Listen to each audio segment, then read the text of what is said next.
할렐루야. 우리 옆사람 인사하시겠습니다. 잘 오셨습니다. 한 번 더 인사하겠습니다. 은혜 많이 받으시기를 바랍니다. 오늘은 고린도서 15장 10절 말씀을 가지고 공기와 같은 하나님의 은혜라는 제목으로 말씀을 나누고자 합니다. 여러분, 우리 공기는 우리 삶에 있어서는 없어서는 안 될 필수 원소입니다. 다양한 측면에서 그 중요성과 고마움을 설명할 수가 있는데 그 첫 번째가 생명유지입니다. 사람과 동물들은 호흡을 하기 때문에 공기가 없으면 안 됩니다. 두 번째로 기후와 날씨 조절을 합니다. 대기는 태양 에너지를 흡수하고 분산시켜 지구의 기온을 조절합니다. 그리고 세 번째로 에너지와 자원입니다. 이 공기의 움직임은 이 바람은요, 재생 가능한 에너지 자원으로 풍력 발전을 통해 전기를 생산할 수가 있습니다. 그리고 네 번째로 건강과 복지입니다. 이 맑고 신선한 공기는 우리의 정신 건강에도 긍정적인 역할을 하고요. 그리고 호흡기 질환, 깨끗한 공기는 호흡기 질환도 예방을 합니다. 마지막으로 사회적, 문화적 가치가 있습니다. 이 신선한 공기를 마실 수 있는 자연 환경은요, 사람을 휴식하게 만들고 여가를 즐기고 그리고 건강을 회복하는 데 큰 도움을 줍니다. 이 분명한 사실은요, 공기는 우리에게 매우 중요합니다. 없어서는 안 될 것이 바로 공기인 것입니다. 그런데 사람들은요, 이 고마움을, 이 중요한 것을 잊어버리며 살 때가 너무나 많이 있습니다. 우리가 매일 우리가 숨을 쉬고 있는데도 불구하고 그 공기의 그 중요성, 그 고마움을 잊어버리면서 우리가 살고 있습니다. 그렇기 때문에 우리는요, 대기 오염을 줄이고 숲을 보호하며 청정 에너지를 사용하는 등의 행동이 중요합니다. 우리가 숨쉬는 공기의 가치를 인식하고 이를 보존하기 위해 우리는 노력을 많이 해야 한다는 것입니다. 비록 내 손에 잡히지 않다 할지라도, 내 눈에 보이지 않다 할지라도 이 공기는 우리에게 있어 매우 중요한 것입니다. 여러분, 하나님의 은혜도 마찬가지입니다.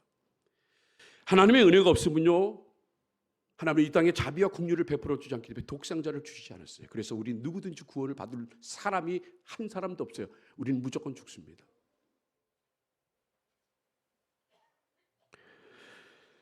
왜 우리는 하나님의 은혜를 잊어버리고 있습니까? 눈에 보이지 않기 때문에요. 그리고 내 손에 만져지지 않기 때문에 이 하나님의 은혜에 대한 중요성을 우리는 못 느낍니다. 우리가 오늘 이 예배를 드립니다. 예배 가운데 하나님이 인도해 주셔서 말씀을 통해서 우리에게 은혜를 주십니다. 찬양을 통해서 우리에게 은혜를 주십니다.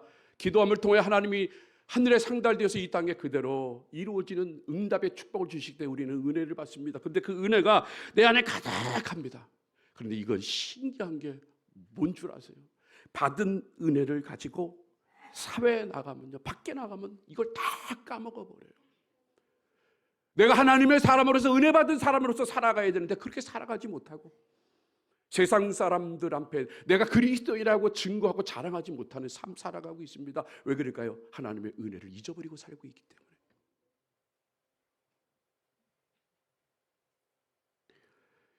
이 아일랜드 출신 작가인 오스카 와일드는요, 특별한 소재에 관심을 가졌습니다.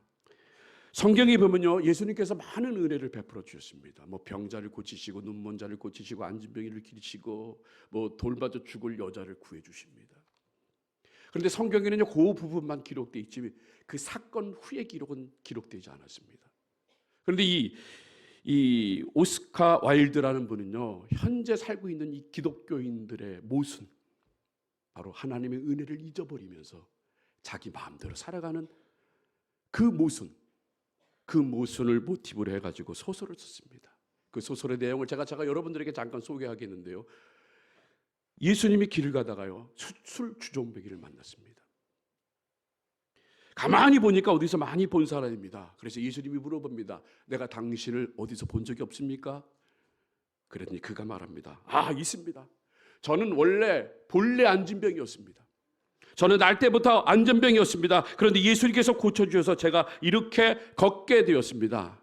안진병이었을 때는요, 이렇게 자기 먹고 살 일이 걱정이 없어요. 그냥 가만히 앉아 있으면 사람들이 구걸을 해줬기 때문에 그 구걸 받은 걸 가지고 살았습니다. 그런데 건강해지고 나니까 할 일이 없어요. 나를 환영해 주는 사람이 없습니다. 그래서 내 신세가 한탄스러워 술로 세월을 보냅니다. 라고 대답을 합니다. 또 어느 길거리를 지나가는데 화장을 짙게 하고 남자를 유혹하는 한 여인을 만납니다. 그녀는 몸을 파는 사람이었습니다. 아니, 내가 네 죄를 용서하고 다시는 죄를 짓지 말라고 그렇게 분명히 말을 했는데 너 그 짓을 또 하느냐 하면서 핀잔을 줬습니다. 질책을 했습니다. 그랬더니 그 여인이 이렇게 대답을 합니다. 물론이지요. 제가 예수님으로부터 구원받고 새 사람이 되어서 하나님의 딸이 되고 감사해서 몸 파는 생활을 청산했습니다. 그런데 아무도 거들떠보는 사람이 없고 갈 데도 없고 할 일도 없고 무엇보다 외로워 살 수가 없습니다. 그래서 염치 없이 옛날 직업으로 돌아갔습니다. 또 지나갑니다. 아주 혈기가 가득한 조폭을 만났습니다. 그래 가만히 보니까 이 사람도 어디서 많이 본 사람이에요. 당신 나 본 사람이 없습니까? 그래, 봤다는 거예요. 그런데 어떻게 조폭이 폭력배가 되었습니까? 그가 이렇게 대답을 합니다. 예수님 죄송하지만 저는 원래 소경이었는데 예수님께서 저희 눈을 치유해 주셨습니다. 그래서 감격했습니다. 감사했습니다. 그러나 눈 감았을 때는 몰랐는데 눈 뜨고 보니까 안 입고 온 사람들이 너무 많습니다. 더럽고 치사하고 모순되고 부조리하고 부정부패 사치와 타락을 보니 여기에 울분이 터져서 주먹을 쓰다 보니 조폭이 되었습니다. 여러분, 이 소설은 예수님의 은혜를 받은 사람이 그 후에 어떻게 살아야 하는 것을 묻고 있는 거예요. 예수님께로부터 은혜를 받고 주님께 구원받은 것까지 좋았는데 그런데 그 다음에 어떻게 사느냐.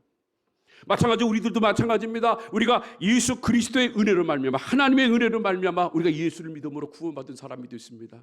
그리고 말씀을 통해서 여러 가지 방편을 통해서 우리는 은혜 받은 사람이 되었습니다. 그런데 성전 안에서 너무 좋아요. 너무 감사해요. 그런데 삶에 나가서 과연 우리는 예수 그리스도를 믿는 사람으로 살아가고 있는지 반문하고 있는 거예요. 너희들은 그렇게 살고 있느냐? 너희는 정말 삶의 방향이 바뀌어가지고 너는 정말 그리스도인처럼 살아가고 있느냐? 그렇게 오늘 이 아침에 우리들에게 말씀하고 있는 거란 말이에요. 사도 바울은 자신의 서신에서 은혜라는 말을 93회나 사용했습니다. 그러므로 은혜를 빼고 성경을 기록할 수도 없고 하나님의 역사를 말할 수도 없습니다.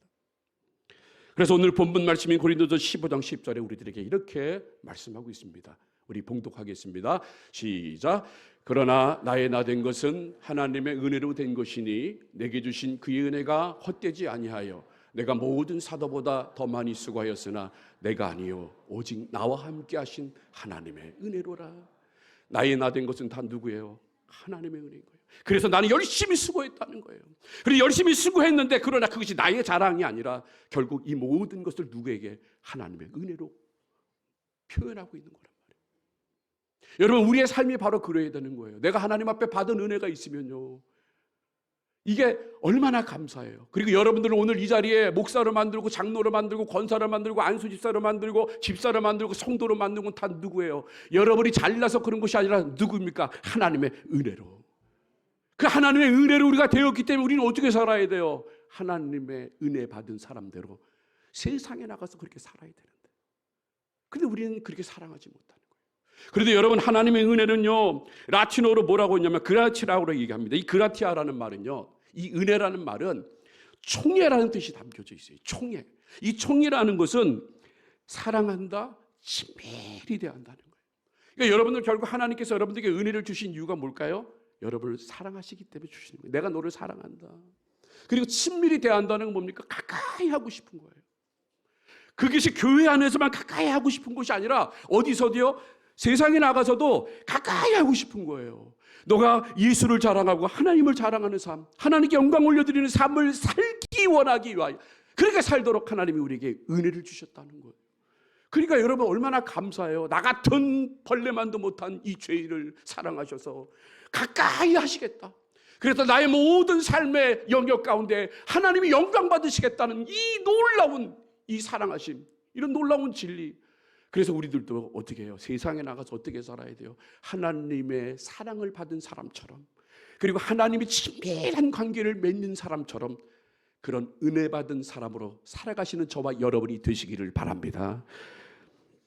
그래서 우리는 은혜 받았습니다. 그런 은혜 받은 사람, 이 성도의 모습은 어떻게 변해져야 되냐 하면 바로 첫 번째로요, 겸손하게 살아가야 합니다.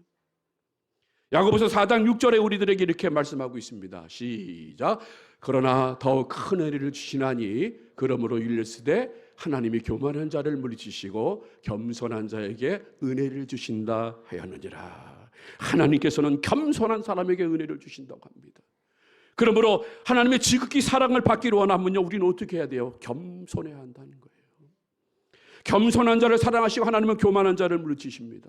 여러분 마태복음 18장에 보면요, 1만 달란트 빚진 자가 그 주인으로부터 탕감을 받습니다. 그 탕감을 받았다는 그 엄청난 돈을 탕감을 받은 게 얼마나 귀한 겁니까? 그런데 막상 탕감받은 이 사람은 길거리에 나가가지고 100데나리온 빚진 자를 만나서 그걸 탕감하지 않고 그것을 받으려고 합니다. 그래서 마태복음 18장 말씀에서 하고 싶은 것은 1만 달란트를 주인이 은혜로 탕감받았으면 그 은혜의 대가로 자신에게 100데나리온 빚진 동료를 용서해야 한다는 거예요. 그렇게 겸손한 사람인 거예요. 비록 지금 내 마음이 속상합니다. 내 마음이 너무 힘듭니다. 그러더라도요, 내가 다른 사람들한테 용서해야 되는 거예요. 여러분, 지금 내가 미운 사람이 있습니다. 내가 용서하지 못한 사람이 있어요. 여러분 마음속에 지금 가지고 있습니다. 그런 사람들. 그런데 우리는 어떤 사람이었어요? 죽을 수밖에 없는 그런 사람이었습니다. 그 죽을 수밖에 없는 사람을 예수를 보내주셔서 믿게 하고 예수를 믿게 함으로 구원받고 모든 죄 사함을 받은 우리들입니다. 1만 달란트를 빚진 거는요, 이거는 감히 대할 수가 없는 거라, 비교할 수가 없는 거란 말이에요. 그런데 우리는 아직도 내 상대방에 대해서 용서하지 못합니다. 내 남편, 내 아내, 시댁 식구, 시부모, 그리고 친정 식구, 친정 부모님, 그런 분들 용서하지 못하고 지금 내 마음에 가득히 쌓여 있다고 하면요, 그건 은혜 받은 사람이 아닌 거예요. 그거는 교만하다는 거예요. 왜? 아직도 내 안에 예수 그리스도께서 계셔야 되는데, 그러나 그렇지 않고 누가 있습니까? 내가 있기 때문에.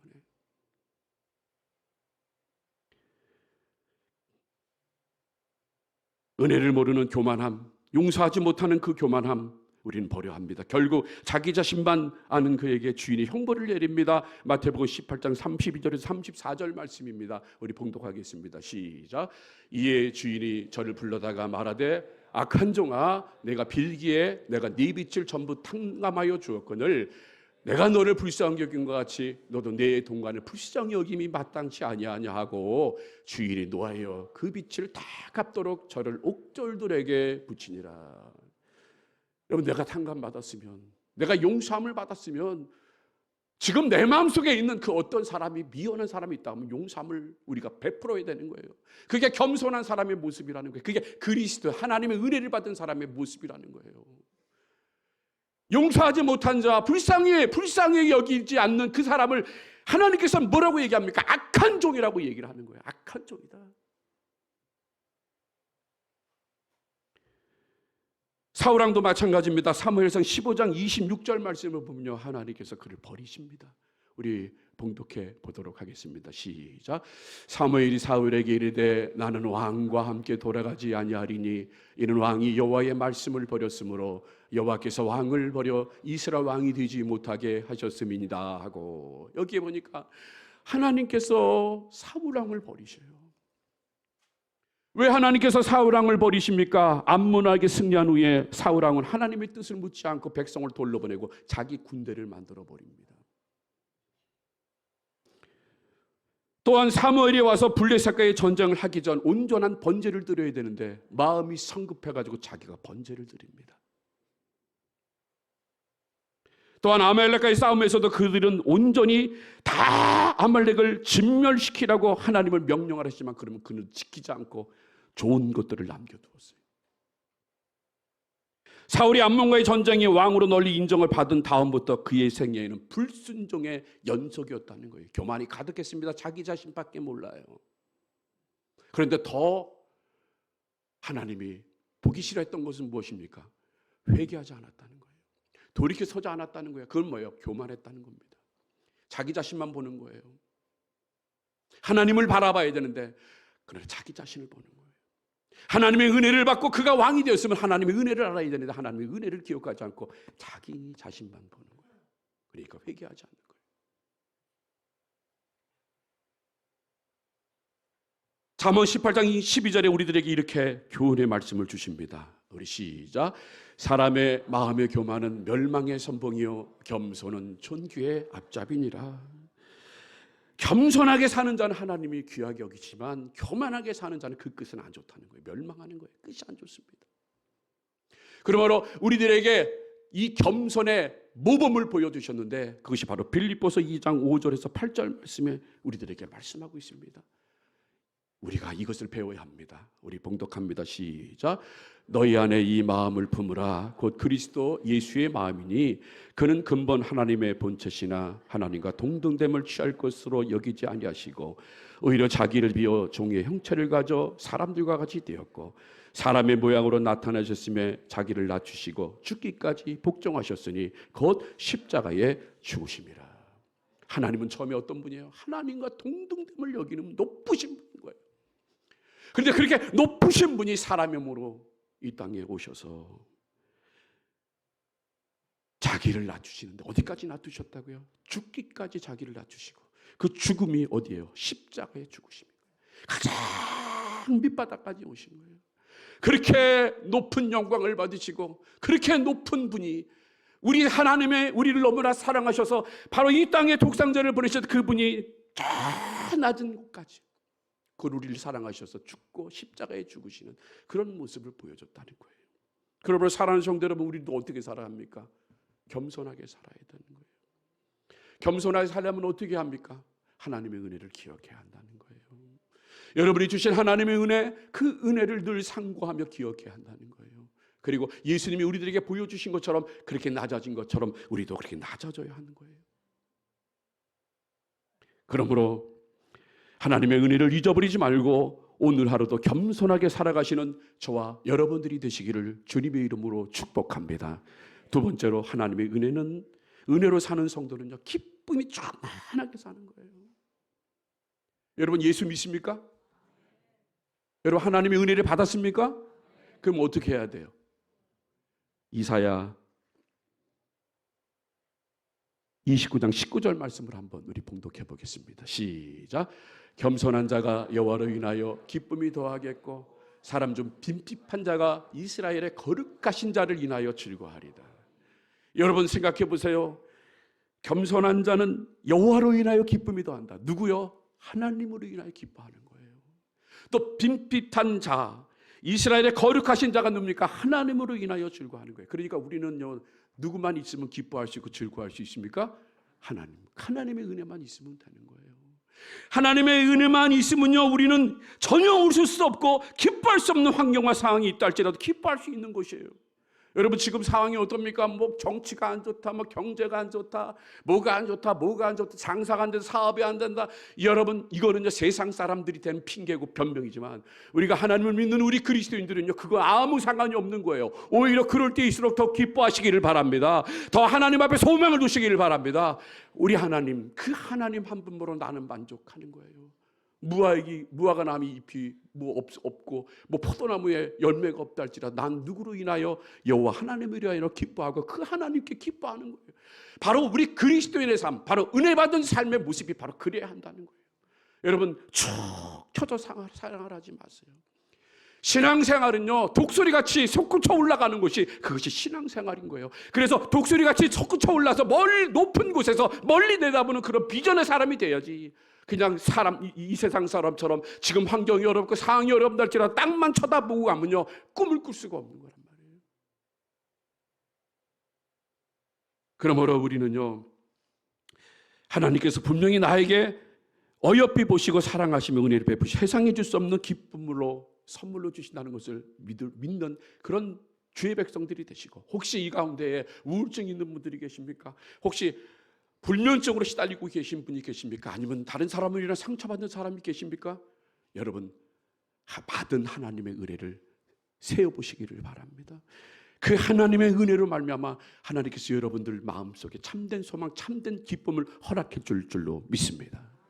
세 번째로요, 하나님의 은혜로 사는 성도는요 주의 일을 감당합니다. 교회 사역을 합니다. 하나님의 은혜를 받고 주의 일 안 한다? 여러분 이거 아니에요. 왜? 받은 은혜가 너무 크니까. 받은 은혜가 너무 크니까 이걸 어떻게 안 할래 안 할 수가 없는 거예요. 이걸 어떻게 표현해 드려야 되는데, 갚아야 되는데 안 할래 안 할 수 없는 거예요. 그래서 고린도후서 6장 4절에 보면요, 이렇게 말씀합니다. 사도 바울이. 시작. 오직 모든 일에 하나님의 일꾼으로 자천하여 많이 견디는 것과 환난과 궁핍과 곤난과. 자, 여기 보니까 하나님의 일꾼으로 자천했다는 말이 나와요. 이 하나님의 일꾼으로 자천했다는 말이 현대인 성경에는요, 이렇게 말씀하고 있습니다. 오히려 우리는 모든 일에 하나님의 진실한 일꾼임을 보이려고라고 말합니다. 보여주려고. 그러니까 하나님이 일꾼을 세워주셨기 때문에 진실한 일꾼의 모습을 보여줘야 합니다. 여러분, 힘들다고 때려치우고, 사람들이 섭하게 한다고 그만두고, 내 기분이 상한다 하고 일꾼됨을 포기하는 것은 하나님의 은혜를 저버리는 거란 말이에요. 사도 바울이 복음 전하는 사역을 포기하지 않았던 이유가 있습니다. 왜요? 그 안에는 가득히 내가 죽고 예수로 사는 삶, 나의 나 된 것은 다 하나님의 은혜이고, 내가 다른 사도들보다 더 수고함은 바로 하나님의 은혜로 한다는 그런 고백이 늘 그의 삶 가운데 있었기 때문에 그는 그것을 이길 수 있었어요. 그래서 교회 사역을 하다 보면요, 쉬운 게 없습니다. 어려운 거예요. 마찬가지로 그 당시에 사도 바울이 복음을 사역을 감당할 때에도요, 쉬운 게 없었습니다. 그러면서 그가 이렇게 고백을 합니다. 자기가 하나님 은혜에 충만히 살았더니 이런 어려움이 온다 할지라도 이겨나갔다고 그는 고백을 합니다. 바로 현대어 성경에 표현되고 있는데요, 한번 보도록 하겠습니다. 제가 한번 읽어볼게요. 많은 고난과 어려움과 괴로움을 견디며 두들겨 맞고 갇히기도 하며 나폭한 사람들에게 에워싸기도 하고 고된 일에 시달리며 잠도 못 자고 굶주렸다라고 얘기합니다. 만약에 여러분들이 이렇게 어려움을 당하면요, 주의를 하겠습니까? 다 내려놓죠. 그런데 그가 그렇게 할 수 없었던 것은 뭐예요? 하나님의 은혜를 기억하고 있었기 때문에. 그리고 그 다음입니다. 그런 가운데서도 우리는 순결과 지식과 인내와 친절과 성령님의 감화와 거짓없는 사랑과 진리의 말씀과 하나님의 능력으로 살았다. 그런 어려운 가운데 있어도 그가 살 수 있는 유일한 방법이 있었습니다. 어떻게 해요? 하나님의 능력으로 살았다는 거예요. 하나님의 능력은 진실하고 선한 거예요. 여러분, 우리들도 인생을 살아갈 때 누구의 능력으로 살아가야 합니까? 하나님의 능력인 거예요. 그리고 그 다음 장에 보시기를 바랍니다. 그리고 언제나 정의를 무기로 삼고 영광을 얻은 수치를 당하거든 욕을 얻어먹든 칭찬을 받든 항상 하나님의 일꾼을 보여준다. 여기 보시기를 바랍니다. 수치를 당하든 욕을 먹든 누구의 일꾼됨을 보여줘야 된다고요? 하나님의 일꾼됨을 보여줘야 되는 거예요. 막 내팽개치지 마세요. 오히려 욕 들을 때요, 어떻게 합니까? 내가 하나님의 일꾼이구나. 내가 주의 일을 하는데 주위에서 사람들이 손가락질합니다. 이것도 내가 하나님의 일꾼이구나.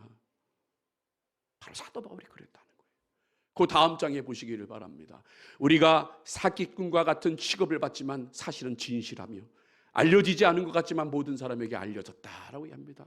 사기꾼 취급을 받더라도 우리 하나님은 여러분을 어떻게 보십니까? 진실하다는 걸 알고 계시고, 알려지지 않은 것 같지만 하나님 앞에서는 여러분 유명하신 분들이라는 거예요. 그래서 주의 일을 하는 거예요. 그리고 다음 장 보시기를 바랍니다.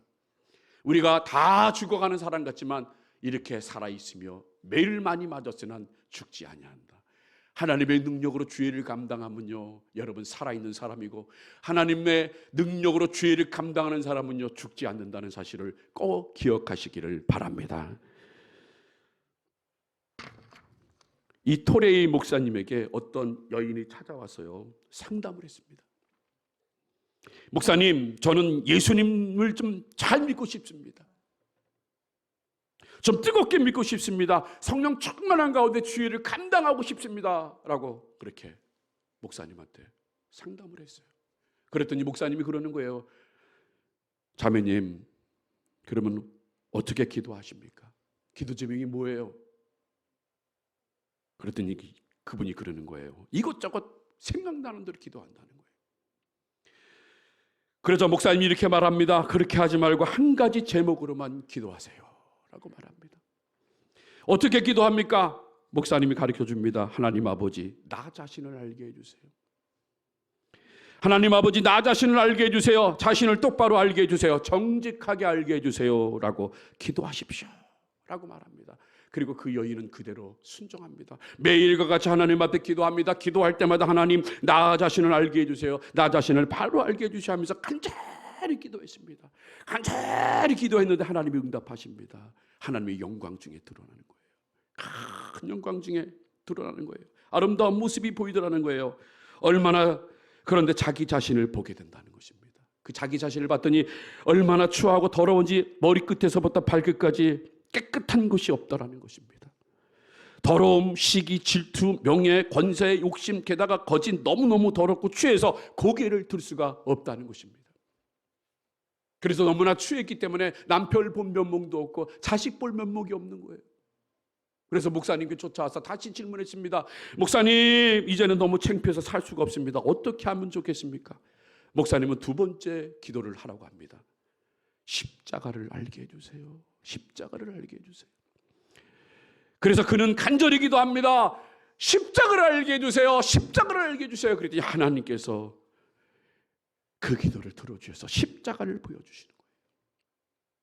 그 십자가를 보여줬습니다. 그래서 거기에 예수 그리스도께서 십자가에 달려 죽으신 모습을 보입니다. 피 흘리신 모습을 봅니다. 그러면서 말합니다. 내가 너를 사랑한다. 내가 너를 사랑한다. 내가 너를 위하여 십자가를 지는 것이다. 그래서 피 흘리는 모습을 보여줬다는 것입니다. 그래서 이 여인은 너무나 감격했습니다. 비로소 그녀는 하나님의 은혜를 깨닫고 충만한 은혜의 사람이 되었다는 거예요. 그렇게 하나님의 은혜를 받았으면 이제 어떻게 합니까? 바로 세 번째 기도가 필요하다는 거예요. 그것이 뭐예요? 하나님의 일을 하라는 거예요. 여러분, 하나님의 일은요, 내가 은혜 받았을 때 할 수 있는 거란 말이에요. 하나님 무턱대고 하는 게 아니에요. 하나님의 은혜를 받은 사람만이, 그래서 그것을 경험한 사람이, 그것을 체험한 사람만이 하나님의 일을 감당할 수 있다는 것입니다. 교회 일은 하나님의 일이에요. 그러므로 사람의 힘으로 하는 것이 아니라 하나님의 능력으로 해야 한다는 거예요. 철저하게 나의 힘을 빼고 하나님께서 인도하시는 대로 우리들의 사역을 감당해야 하는데, 이렇게 할 수 있도록 도와주시는 분이 바로 우리 하나님이시라는 거예요. 그래서 우리는 우리 하나님의 주신 은혜로 사역을 감당해야 거기에 놀라운 열매와 결과들을 맺을 수 있는 거란 말이에요. 여러분, 레위기서를 보면요, 성막이 완공이 다 됐습니다.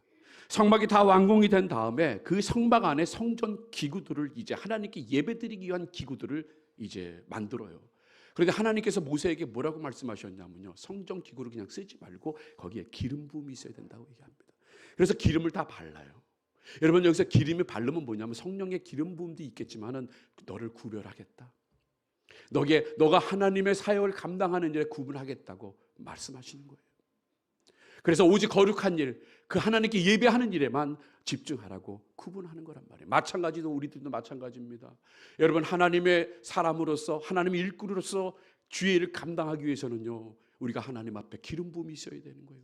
그리고 성령이 여러분의 기름 부음을 통해서 여러분 구분되어서 여러분들은 다른 거 안 하고 오직 하나님의 일을 감당할 수 있게끔 하나님이 쓰시겠다고 말씀하시는 거란 말이에요.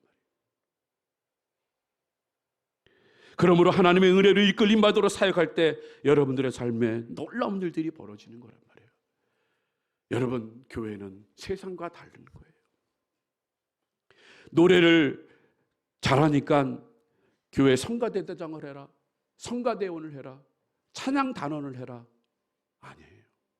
여러분, 공부를 잘했다고 교회 학교 교사를 해라, 아닙니다. 여러분, 대기업 다니고 뭐 돈을 많이 벌었다고 재정부장을 해라, 재정부를 해라, 여러분, 이게 아닌 거예요.